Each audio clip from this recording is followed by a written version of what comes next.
Hello dear students, welcome to magnet brains. मैं संचिता जैन आप सभी की सोशल साइंस एजुकेटर आज के सेशन में लेके आई हूँ क्लास 10th की सामाजिक विज्ञान में इकोनॉमिक्स के चैप्टर नंबर 1 डेवलपमेंट यानी कि विकास का अगला टॉपिक।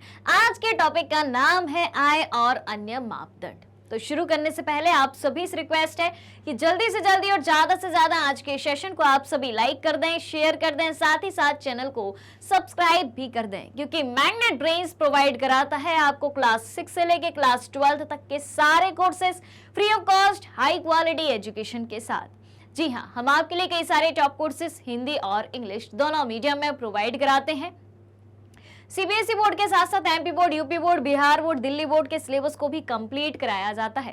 कई सारे स्पेशल कोर्सेज भी हैं, जैसे कि Vedic maths, crash course, spoken English और इतने सारे कोर्सेज एक ही सिंगल प्लेटफॉर्म पर हाई क्वालिटी एजुकेशन के साथ आपको एकदम free of cost fully organise complete course के साथ प्रोवाइड कराए जाते हैं। अगर आपको ई बुक्स और ई नोट्स की भी आवश्यकता है, वीडियो के डिस्क्रिप्शन में एक लिंक दी है, वहां से आपको सारी जानकारी प्राप्त हो जाएगी।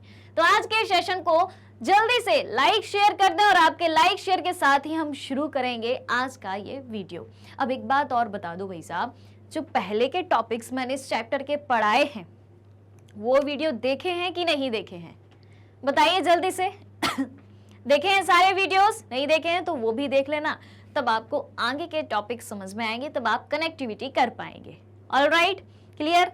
चलिए तो जानते हैं आय और अन्य मापदंड। किसके मापदंड हैं ये? ठीक है। सबसे पहली बात ये उठती है, चैप्टर का नाम क्या है? विकास यानी कि डेवलपमेंट।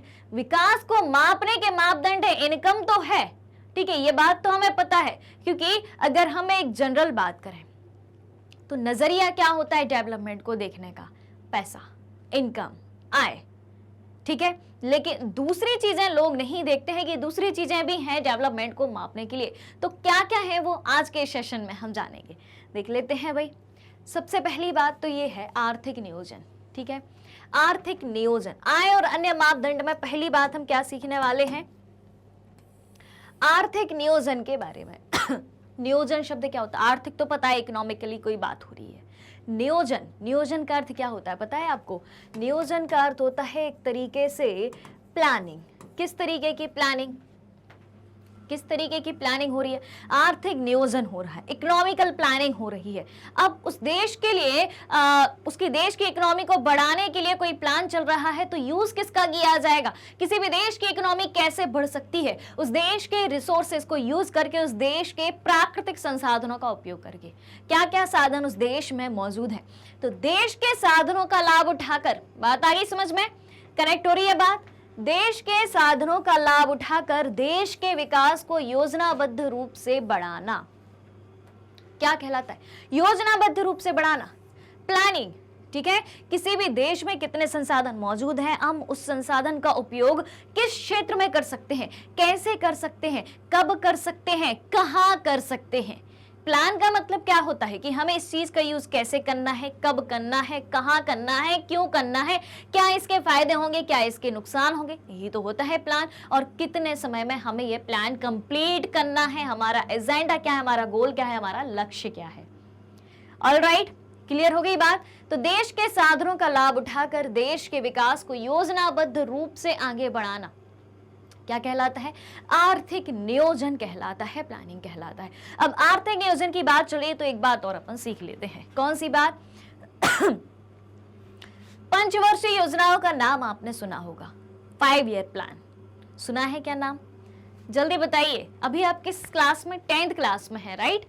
10th क्लास में है, यानी कि योजनाओं की अगर अपन बात करें पंचवर्षीय योजना, तो आखिरी पंचवर्षीय योजना जो है वो 2012 में बनाई गई थी, ठीक है। 5 साल तक चलती हैं, 5 साल तक पंचवर्षीय यानी कि 5 ईयर प्लान शुरू हुई थी। अब सुन लो भाई, पूरा कंसेप्ट अपन क्लियर कर लेते हैं, लगे हाथ, ताकि आपको पुरानी सारी बातें भी समझ में आ जाए। तो यहां पर बात हो रही है पंचवर्षीय योजना के बारे में, ठीक है। पंचवर्षीय योजना, 5 ईयर प्लान सबसे पहले कब बनाई गई थी? 1951 में बनाई गई थी, ठीक है। योजना आयोग के द्वारा 1951 में बनाई गई, यानी कि 1956 तक चलेगी। ऐसे हर 5 साल में जो है, हर 5 साल में ये योजनाएं चलाई जाती थी। ये थी फर्स्ट 5 ईयर प्लान, ठीक है। और कुल मिला के लगभग 2012 तक ये 5 ईयर प्लान बनाए गए। और कौन बनाता था इसके लिए? एक प्लानिंग कमीशन यानी कि योजना आयोग का गठन किया गया। किसका गठन किया गया? योजना आयोग, जिसे क्या कहा गया था? Planning commission. प्लानिंग कमीशन के द्वारा ही, इसमें काफी सारे मेंबर्स होते थे, उनके द्वारा ही ये 5 ईयर प्लान बनाए जाते थे।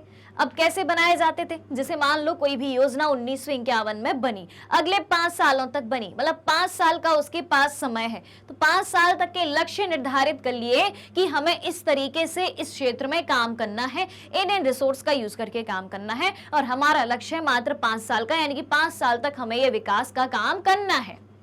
ठीक है, तो पहले एक योजना आयोग बनाया गया। योजना आयोग पंचवर्षीय योजना को बनाता था, एजेंडे को निर्धारित करता था और उसके अनुसार काम करे जाते थे। क्लियर है? और हर साल अलग अलग एजेंडे होते थे। एक एजेंडे पर काम कंप्लीट हो गया, फिर दूसरे एजेंडे की बात होती थी। इस तरीके से हर एक योजना में अलग अलग लक्ष्य जो है, गोल जो है, निर्धारित करे जाते थे। फिर भाई साहब 2015 में क्या हुआ? 2015 की हम बात करें तो 2015 में योजना आयोग का नाम बदल दिया गया। ठीक है, क्या रख दिया गया? नीति आयोग। क्या रख दिया गया? नीति आयोग नाम रख दिया गया। ठीक है, इसकी स्पेलिंग ये थी, नीति आयोग। ठीक है, national institution for transforming India, इसका ये था फुल फॉर्म, यानी कि है। ऑलराइट, तो यहां पर काम क्या किया जा रहा है? ये योजना आयोग या नीति आयोग के माध्यम से काम क्या किया जा रहा है?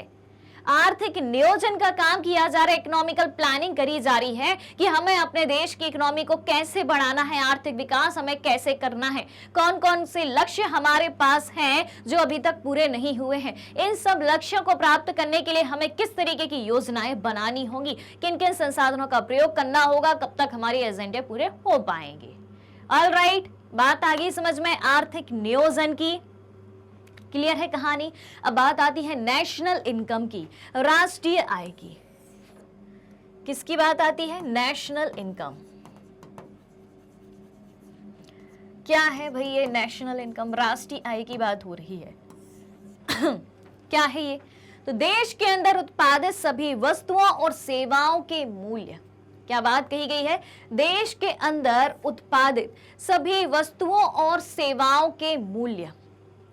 पहली बात है, देश के अंदर उत्पादित सभी वस्तुओं और सेवाओं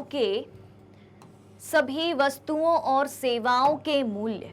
और दूसरी बात, एक बात तो देश के अंदर की है, दूसरी बात है विदेशों से प्राप्त आय के जोड़ को राष्ट्रीय आय कहते हैं।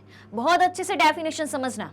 ठीक है, देश के अंदर जो भी चीजें उत्पादित करी जा रही हैं, जो भी सर्विसेज आपको प्रोवाइड करी जा रही है, जो भी प्रोडक्शन हो रहा हो या जो सर्विसेज आपको प्रोवाइड करी जा रही हो, उनकी क्या वैल्यू है। ठीक है, उनसे कितनी इनकम आपको प्राप्त हो रही है एक देश को। एक देश के अंदर जो भी सर्विसेज अवेलेबल है, जो भी वस्तुओं का उत्पादन हो रहा है, उससे उस देश को कितनी इनकम प्राप्त हो रही है। पहली बात है देश के अंदर की।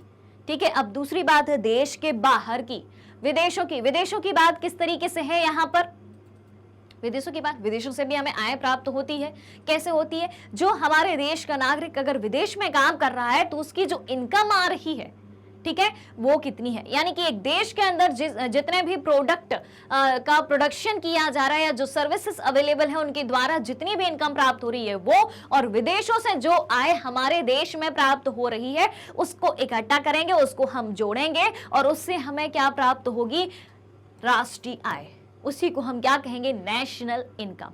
सीधी सी बात है, हमारे देश में जो भी पैसा आ रहा है, चाहे बाहर से आ रहा हो चाहे हमारे देश के अंदर से ही आ रहा हो। क्लियर हो गई कहानी? ठीक है, तो देखो भाई देश की आय, देश के अंदर की आय,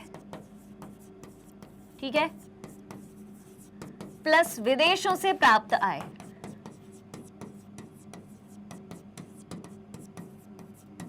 प्लस विदेशों से प्राप्त आय, इसको क्या कहेंगे? इन दोनों को जोड़ दिया तो इसको हम कहेंगे राष्ट्रीय आय। क्या कहेंगे? राष्ट्रीय आय, नेशनल इनकम कहेंगे। क्लियर हो गई कहानी यहां तक की? एकदम क्लियर। दो बातें सीखी हमने, क्या क्या? एक आर्थिक नियोजन और एक राष्ट्रीय आय यानी कि नेशनल इनकम। कंसेप्ट क्लियर है? जल्दी से स्क्रीनशॉट ले लें फटाफट से। इतनी सारी बातों का, सारी चीजें मैंने आपको बहुत अच्छे से समझा दी हैं। क्लियर है? चले आगे फिर। चलिए, अब क्या है? पर कैपिटा इनकम, प्रति व्यक्ति आय। ये प्रति व्यक्ति आय या पर कैपिटा इनकम क्या होती है देख लो भैया आप जल्दी से।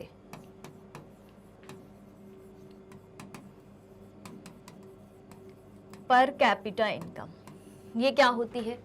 तो जब देश की कुल आय को उस देश की जनसंख्या से भाग दिया जाता है, एक देश की जितनी भी कुल आय है, अभी हमने राष्ट्रीय आय निकाली है, ठीक है, वो क्या है? हमारे देश की कुल आय है। तो देश की कुल आय को उस देश की जनसंख्या से भाग दिया जाए, एक देश के अंदर जितनी भी आय प्राप्त हो रही है, तो देश की कुल आय, एक मिनट इधर लिख लेते हैं, देश की कुल आय, प्रति व्यक्ति आय हम निकाल रहे हैं। प्रति व्यक्ति आय का ये रहेगा आपका फॉर्मूला। प्रति व्यक्ति आय किसके बराबर होगी? किसके बराबर होगी? देश की कुल आय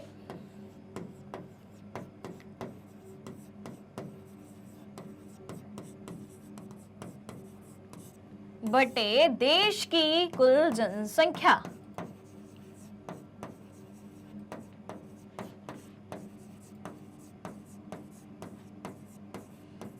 देश की कुल आय बटे देश की कुल जनसंख्या, ठीक है।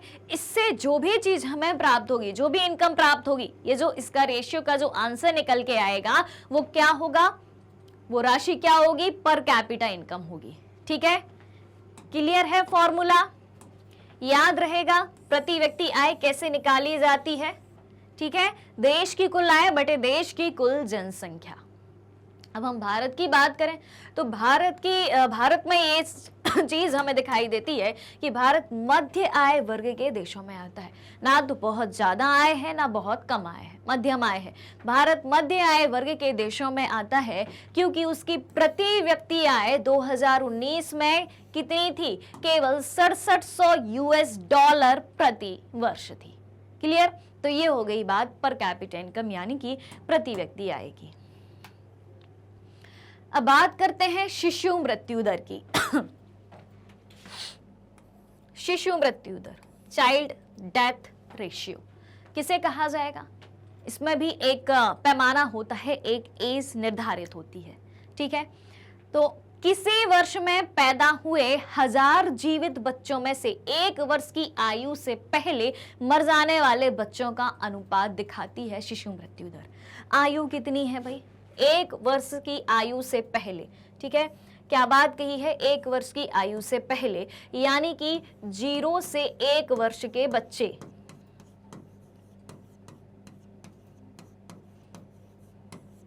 ठीक है। और कितने में? 1 साल में, 1 वर्ष में पैदा हुए।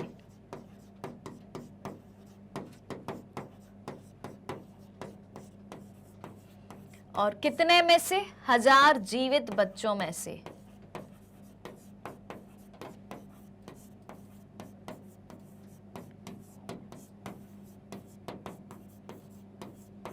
क्लियर?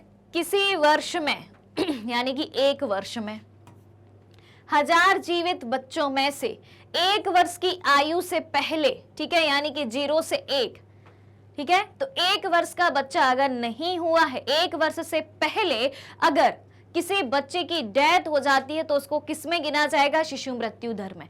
तो 1000 में से ऐसे कितने बच्चों की डेथ हो रही है?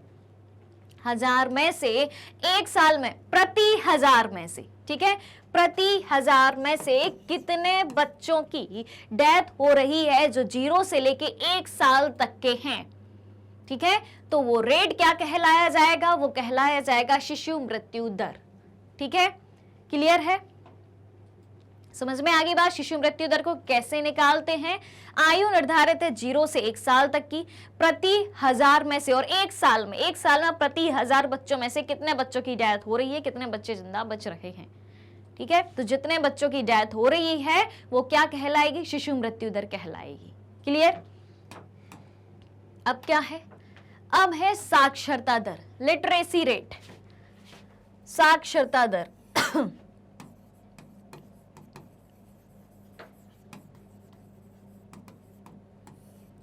जान लेते हैं इसको भी, क्या होती है ये लिटरेसी रेट। ठीक है, अभी मैंने आपको पिछले वीडियो में साक्षरता की एक डेफिनेशन बताई थी, वही बात यहां पर बताई गई है। तो साक्षरता के लिए भी एक आयु निर्धारित करी गई है। कितनी आयु निर्धारित करी गई है साक्षरता के लिए? 7 वर्ष। ठीक है, तो 7 वर्ष और उससे अधिक आयु के लोगों में साक्षर जनसंख्या का अनुपात, अगर व्यक्ति 7 वर्ष या उससे अधिक का है और तब भी वो शिक्षित नहीं है, ठीक है, तो उसको साक्षरता की श्रेणी में नहीं रखा जाएगा। तो साक्षरता की श्रेणी में किसको रखा जाता है? जो व्यक्ति 7 वर्ष का हो या उससे अधिक हो, ठीक है, उस आयु के लोगों में साक्षर जनसंख्या का अनुपात क्या कहलाता है? साक्षरता अनुपात या साक्षरता दर कहलाता है। यानी कि 7 वर्ष या उससे अधिक आयु का वह व्यक्ति जो पढ़ और लिख सकता है, ठीक है, पढ़ भी सकता हो और लिख भी सकता हो, उसे हम क्या कहेंगे? उसे हम साक्षर कहेंगे। ठीक है, तो 7 वर्ष या उससे अधिक आयु के लोगों में साक्षर जनसंख्या का अनुपात कितना है? ठीक है, उस देश की जितनी भी जनसंख्या है उसमें से 7 वर्ष से ऊपर की जितनी भी जनसंख्या हो उसमें से कितनी जनसंख्या पढ़ी लिखी है, ऐसी है जो लिख भी सकती हो, पढ़ भी सकती हो, उसको साक्षर या हम लिटरेट कहेंगे। ठीक है, क्लियर हो गई बात? साक्षरता किस एज ग्रुप के बाद मापी, किस एज के बाद मापी जाती है? क्लियर है? चलिए, अब है निवल उपस्थिति अनुपात। बहुत अच्छी बात निकल के आई है भाई, निवल उपस्थिति अनुपात। क्या होता है ये निवल उपस्थिति अनुपात? जानते हैं इसको भी। तो देखें, 14 तथा 15 14 तथा 15 वर्ष की आयु के स्कूल जाने वाले कुल बच्चों का उस आयु वर्ग के कुल बच्चों के 7%। निवल उपस्थिति अनुपात यानी कि स्कूल में कौन बच्चा जा रहा है, कौन नहीं जा रहा है, कौन प्रेजेंट है, कौन नहीं है। ठीक है, तो किस एज ग्रुप को लिया गया है? 14-15 वर्ष की आयु के स्कूल जाने वाले कुल बच्चों का उस आयु वर्ग के कुल बच्चों के 7%। 14 से 15 साल तक के जितने भी बच्चे आपके देश में मौजूद हैं, ठीक है, 14 से 15 साल तक के जितने भी बच्चे आपके देश में मौजूद हैं, तो उसमें से उन बच्चों में से कितने बच्चे स्कूल जाते हैं उस एज ग्रुप के, उसका अनुपात क्या कहलाया जाएगा? निवल उपस्थिति अनुपात कहलाया जाएगा। जैसे कि हम बात करें, एक गांव की बात करते हैं, ठीक है, देश में तो बहुत सारी जनसंख्या, बहुत सारे बच्चे होंगे। मान लो कि एक गांव में 100 बच्चे हैं। टोटल बच्चे कितने हैं? टोटल चिल्ड्रन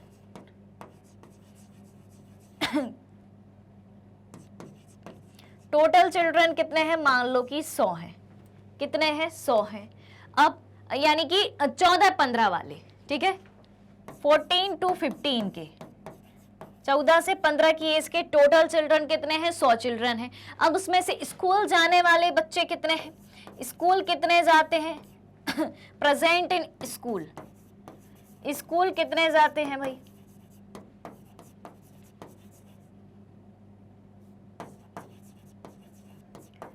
स्कूल जाते हैं मान लो इनमें से 80 बच्चे, यानी कि 20 बच्चे स्कूल नहीं जाते हैं जो 14 से 15 साल तक के हैं। ठीक है, तो इनका अनुपात क्या कहा जाएगा? यानी कि 100 में से 80 बच्चे स्कूल जाते हैं। क्लियर हो गई बात? तो 14 से 15 वर्ष की आयु के स्कूल जाने वाले कुल बच्चों का उस आयु वर्ग के कुल बच्चों के साथ प्रतिशत जो निकल के आएगा, रेशियो जो निकल के आएगा, वो क्या कहलाया जाएगा? अब इनका रेशियो कितना निकल के आया भाई? 4/5 निकल के आया। क्लियर हो गई बात? ठीक है, तो 14 से 15 वर्ष की आयु के स्कूल जाने वाले कुल बच्चों का उस आयु वर्ग के बच्चों के साथ कुल प्रतिशत जो निकल के आता है या रेशियो जो निकल के आता है, वो क्या कहलाया जाएगा?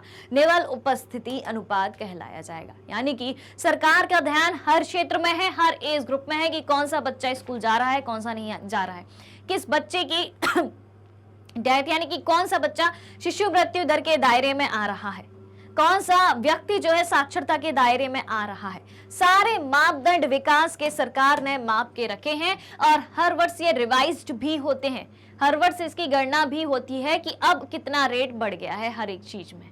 ठीक है, चलिए BMI body mass index, BMI की हम बात करें तो देखें BMI body mass index, clear है क्या होता है बॉडी मास इंडेक्स, देख लेते हैं। हिंदी में अगर हम बात करें तो शरीर का द्रव्यमान सूचकांक जिसे जाना जाता है।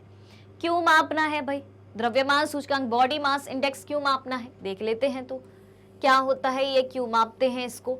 तो देखें किसी वयस्क के अल्प पोषित होने की जांच कर सकते हैं, किसके द्वारा, बीएमआई के द्वारा, बॉडी मास इंडेक्स के द्वारा किसी भी वयस्क के अल्प पोषित होने की जांच कर सकते हैं। अल्प पोषित यानी कि जो कम पोषित हो, यानी कि जिसको कम पोषण प्राप्त होता, कम न्यूट्रिशन मिलते हो।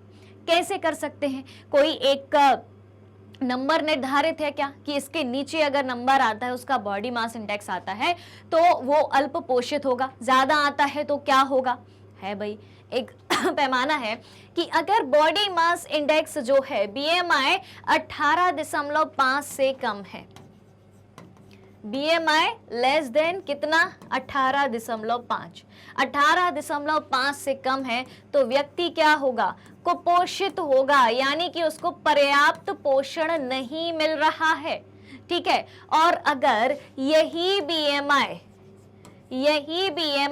25 से ज्यादा है तो व्यक्ति क्या है, कुछ ज्यादा ही पोषण मिल रहा है, व्यक्ति मोटापा से परेशान हो गया है। यानी कि बॉडी मास इंडेक्स किसके बीच होना चाहिए, 18.5 से 25 के बीच होना चाहिए। अगर 18.5 से कम है आपका बॉडी मास इंडेक्स, आपके शरीर का द्रव्यमान सूचकांक, तो आप कुपोषित हैं, 25 से ज्यादा है तो आप मोटापे से परेशान हैं, ठीक है, क्लियर है बात। तो अब क्या करना है आपको, सबको अपना बॉडी मास इंडेक्स जाके चेक करवाना है, ठीक है। चलिए अब बारी आती है मानव विकास सूचकांक की, ह्यूमन डेवलपमेंट इंडेक्स। मानव विकास सूचकांक बहुत ही इंपॉर्टेंट टॉपिक है भैया, इसको क्या कहते हैं हम, ह्यूमन डेवलपमेंट इंडेक्स।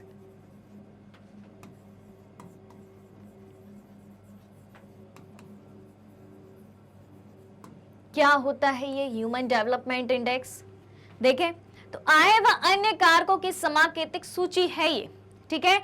इसके आधार पर किसी देश को उसकी गुणवत्ता के आधार पर वर्गीकृत किया जाता है।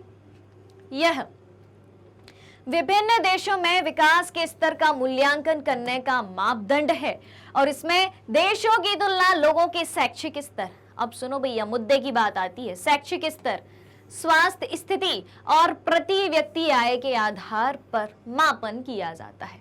ये है क्या, अलग अलग देशों का अलग अलग मानव विकास सूचकांक होता है, किस देश में मानवों का विकास किस तरीके से हो रहा है, और ये मापन हर वर्ष होता है भाई साहब, हर वर्ष होता है।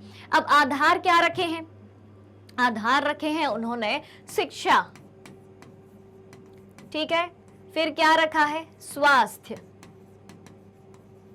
शिक्षा, स्वास्थ्य और प्रति व्यक्ति आय, शिक्षा, स्वास्थ्य और प्रति व्यक्ति आय, क्लियर।